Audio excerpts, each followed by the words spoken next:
What if everything you were told about a successful retirement was wrong? You were told the goal was to stay busy, stay social, fill your calendar, join the clubs, never stop moving. But here's what no one talks about. Some of the most mentally sharp, deeply content, and quietly powerful people in the world have chosen to do less. To see fewer people. To live in smaller circles. And they are thriving. Not because they gave up, but because they finally figured out something most people never do. Here's the question worth sitting with today. What are you losing, right now, by filling your life with noise instead of meaning? Stay with us through this video. Because somewhere in the middle, we're going to share what we call the hidden rule of solitude, an ancient Stoic principle that most people misunderstand their entire lives. But once you see it clearly, you won't be able to unsee it. Over 2,000 years ago, a Roman emperor named Marcus Aurelius, a man who commanded armies, governed millions, and sat at the very center of the ancient world's noise, wrote something quietly extraordinary in his private journal. He wrote, "Nowhere can man find a quieter or more untroubled retreat than in his own soul." Think about that. The most powerful man on earth was telling himself to go inward. Not outward. Not upward. Inward. The Stoics believed something that modern psychology is only now beginning to confirm, that solitude is not the absence of connection, it is the highest form of it. A connection to yourself. To your values. To what actually matters before your time runs short. Now here's how this connects to your life, right now, in the modern world. We live in an age that is terrified of silence. Your phone buzzes.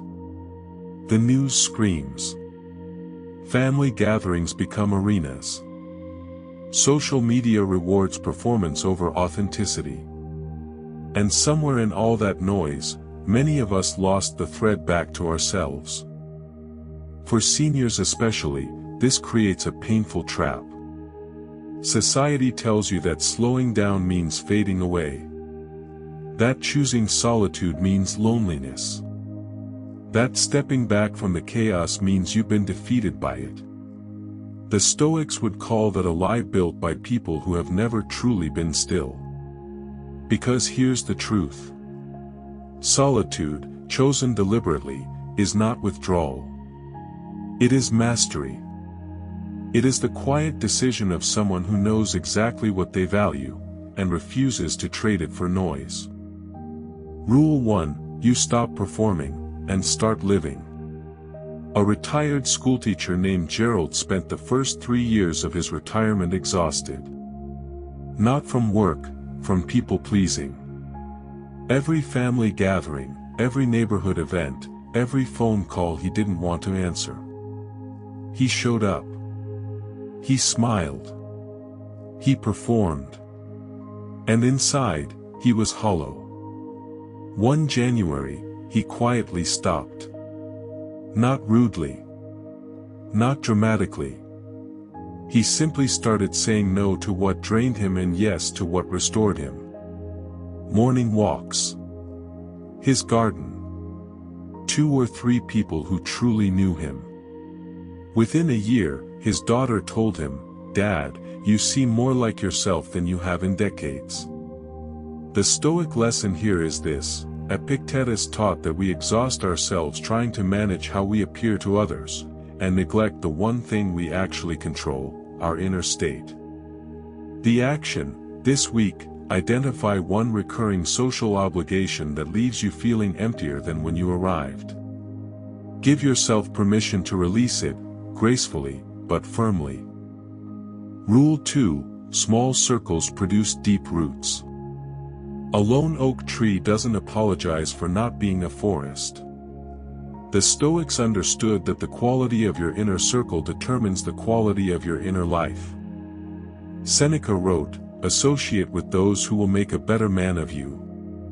Not more people. Better people. Many seniors feel social pressure to maintain relationships simply because of history, a long acquaintance, a family title, a shared past. But the Stoic view is clear: time is your most precious resource, and who you give it to is a moral decision. Look at your 5 most frequent social connections. Ask honestly, do these people leave you lighter or heavier? Begin, slowly and without guilt, to invest more in those who lift you. Rule 3, solitude is not loneliness, it is sovereignty, the hidden rule. Here it is. The hidden rule we promised you. Most people confuse solitude with loneliness. They are not the same thing. They are almost opposites. Loneliness is feeling alone when you don't want to be. Solitude is choosing to be alone, and finding yourself excellent company. The ancient Stoics made this distinction with quiet confidence.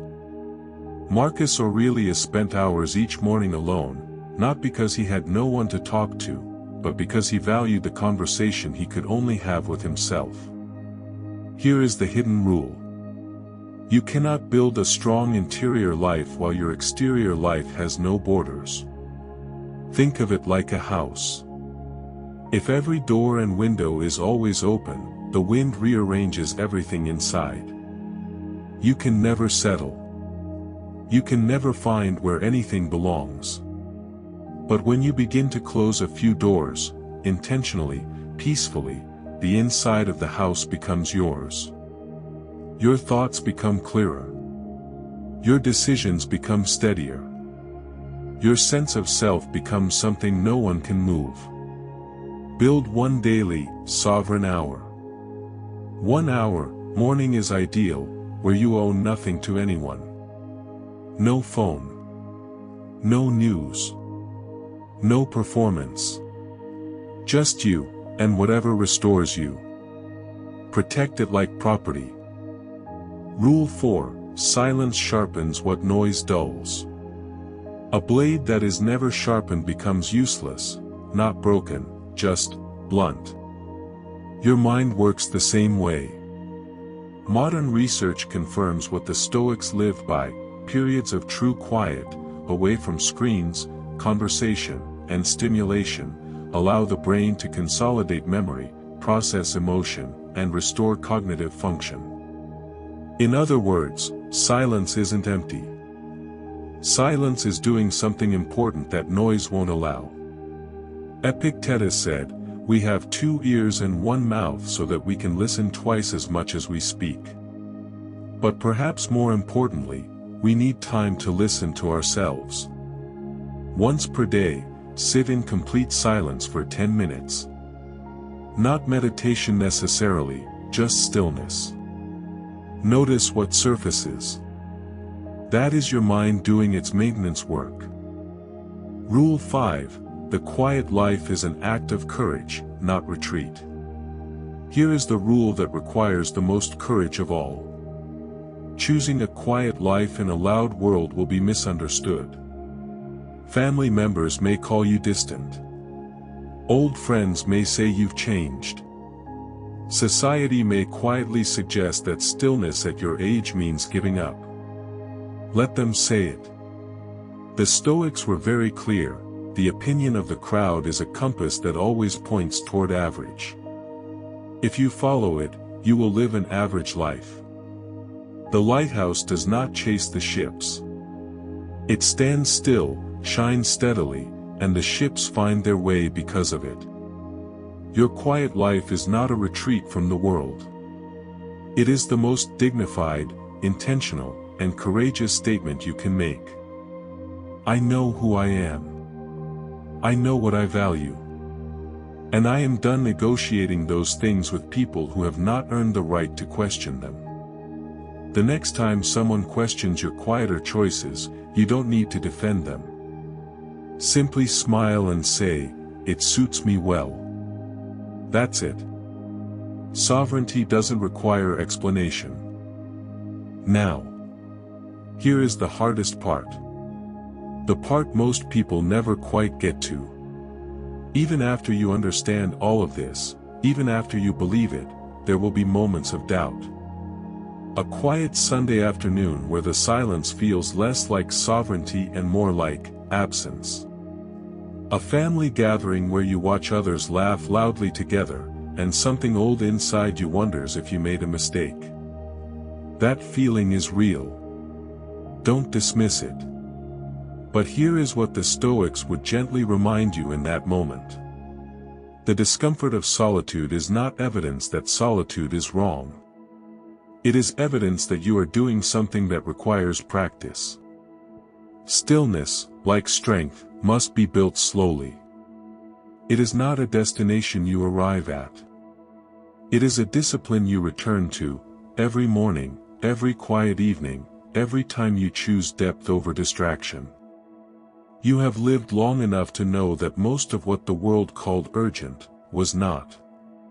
You have the wisdom to see that now. And that wisdom, that hard-won, quiet, unshakable knowing, is perhaps the greatest dignity available to a human being. You don't need to perform it. You don't need to announce it. You just need to live it. Marcus Aurelius, in a quiet moment between battles, wrote this: "If it is not right, do not do it. If it is not true, do not say it. And if you can, be silent." That's not a man who had nothing left to say. That's a man who had finally learned what was worth saying. Perhaps that is the invitation for you today. Not to become less, but to become more deliberate about what, and who, you give your precious, remaining light to. The world will always have more noise for you. Your peace is something only you can protect. We'd love to hear from you in the comments below. Not just your thoughts on this video, but your wisdom. What does your quiet life look like? When did you first realize that solitude was a strength, not a surrender? Share it. Someone who needs to read your words will find them. And make sure to go and grab a free guide for people who want to master silence and self-control, link in the description below. Until next time, stay still, stay strong, and keep rising.